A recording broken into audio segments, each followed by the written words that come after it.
Halo, habari, naitwa Ibrahim Kandilo, mjasiriamali mshauri wa biashara.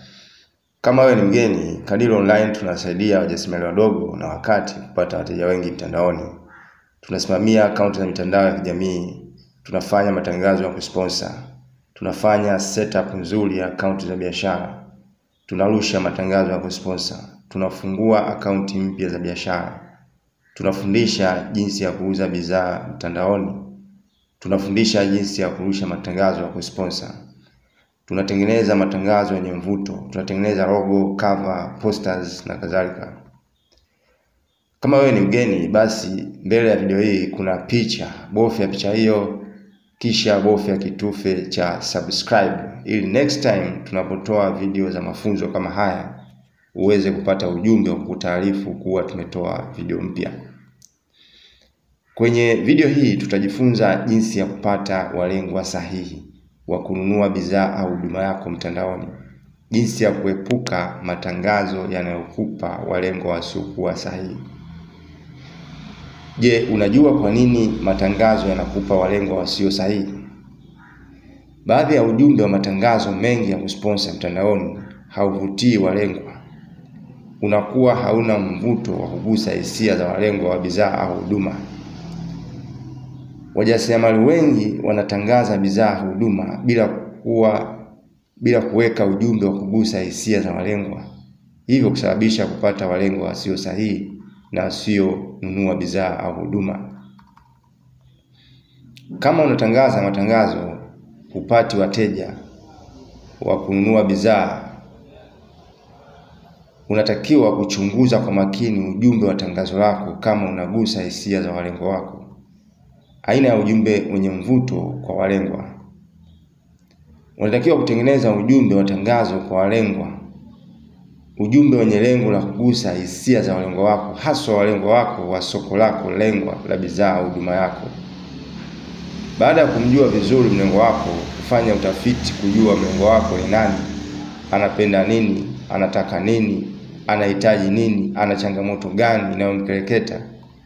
Unatengeneza ujumbe sahihi wenye kueleza suluhisho sahihi kwa walengwa wako, ili wanapoona tangazo lako waseme wao, tangazo hilo linawagusa wao. Lengo la ujumbe wa tangazo ni kuwafanya walengwa wako kuchukua hatua wanapoona tangazo, kuguswa na kuacha kushughulika na mambo mengine na kujikita kwenye tangazo kujua zaidi.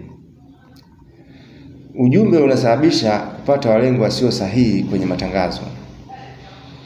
Ujumbe wa tangazo unatakiwa kuzingatia mahitaji ya walengwa wako, kuonesha utatuzi wa changamoto zinazowakereketa walengwa. Ujumbe ulenge suluhisho la changamoto zao. Utakiwi kutangaza jina la kampuni, logo, orodha ya bidhaa au huduma pekee. Kueleza ubora wa bidhaa au huduma na kutangaza bei kwenye tangazo hakuvutii walengwa wengi. Watu hawanunui bidhaa au huduma, watu wananunua suluhisho wanalopata kutokana na kile unachokiuza. Kutangaza bidhaa hakuwavutii watu wengi mtandaoni.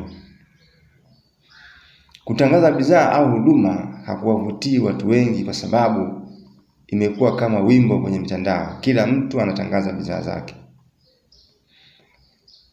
Kuweza kupata matokeo mazuri kwa kutangaza bidhaa au huduma, unatakiwa uwe na fedha nyingi ili upige kelele nyingi watu waweze kukusikia kila mara na kukufuatilia. Watu wanaotangaza bidhaa au huduma ni makampuni makubwa na wafanyabiashara wakubwa. Hupata 5% hadi 10% ya wateja ambao hawajali unachokiuza, wao hununua bila kuuliza. Lakini idadi ya wateja wengi na matangazo unapotangaza bidhaa au huduma pekee hawavutiwi na tangazo. Mfano, kama walengwa wako ni wagonjwa wa kisukari, ujumbe unaoeleza suluhisho la ugonjwa wa kisukari kama vile jinsi ya kuondokana na kisukari kwa siku 7 kwa virutubisho. Ujumbe wa tangazo kama huo unamlenga moja kwa moja mlengwa na kugusa hisia za mlengwa, ukionyesha matumaini na jinsi ya kuondokana na changamoto yake. hivyo kugusa zaidi hisia za mlengwa. Kama utaweka ujumbe wa tangazo kwa kulenga walengwa sahihi, huwezi kupata watu wasio sahihi. Mfano, tangazo lenye ujumbe kama vile hii ni kwa wanawake wajawazito tu. Mwanaume mwenye akili timamu hawezi kuvutiwa na ujumbe wa tangazo kama hilo. Hawezi kubofya linki ya tangazo lako, hivyo utajikuta unapata watu sahihi tu. Unatakiwa kujikita kwenye lengo la tangazo lako ni nini. Tangazo lako linajikita haswa kwenye kitu gani? Linamlenga nani? Linatatua changamoto gani ya walengo wako? Tangazo moja linatakiwa kuwa na lengo moja: kuwaleta walengwa kwenye jukwaa lako kabla ya kuanza kuuza. Hii inapunguza ugumu wa kufanya mauzo. Unatakiwa kujua haswa kile unachotaka tangazo lako lifanikishe na hatua haswa unataka mlengo wako kuchukua baada ya kuona tangazo lako lenye ujumbe wenye kuvutia. Kama umefaidika, comment hapa chini nimefaidika. Bofya subscribe, share na kulike video hii. Tukutane kwenye video ijayo.